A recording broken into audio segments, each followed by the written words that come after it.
వాల్మీకి వాల్మీకి ఆశ్రమానికి సీతాదేవి. అడవిలోని ఓ ప్రదేశంలో వాల్మీకి మహర్షి తన శిష్య బృందంతో కలిసి నివసిస్తూ ఉంటాడు. నారద మహర్షి సూచన మేరకు ఆయన రామాయణ రచనను పూర్తి చేస్తాడు.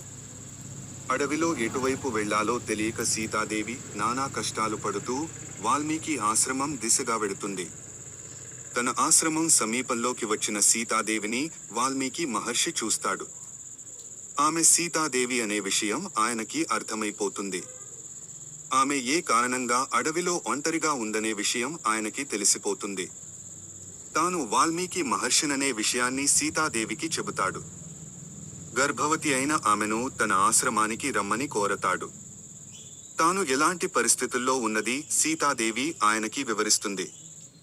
తనని చేరదీయడం వలన ఆయనకి ఇబ్బందులు ఏర్పడే అవకాశం ఉందని అంటుంది. ఆమె అడుగు పెట్టడంతో తన ఆశ్రమ ప్రాంతం పరమ పవిత్రం అవుతుందని వాల్మీకి మహర్షి అంటాడు. ఆమె రాక వలన తన జన్మ ధన్యమవుతుందని చెబుతాడు.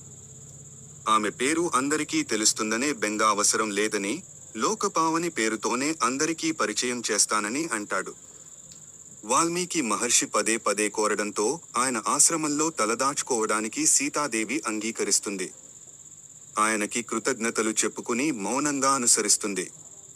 సీతాదేవిని వెంటబెట్టుకుని ఆయన తన ఆశ్రమానికి తీసుకొస్తాడు. అక్కడి తపస్వినులకు లోకపావనిగానే సీతాదేవిని పరిచయం చేస్తాడు. గర్భవతి అయిన ఆమెను భక్తి శ్రద్ధలతో సేవించమని వాళ్లకు చెబుతాడు. సీతాదేవి కోసమే ప్రత్యేకంగా ఒక ఆశ్రమాన్ని ఏర్పాటు చేయించి అందులో ఆమెను ఉంచుతాడు. వాల్మీకి మహర్షి ఆశ్రమంలో నిరంతరం రామనామ సంకీర్తనం జరుగుతూ ఉంటుంది. దాంతో సీతాదేవి తన కష్టాలను, బాధలను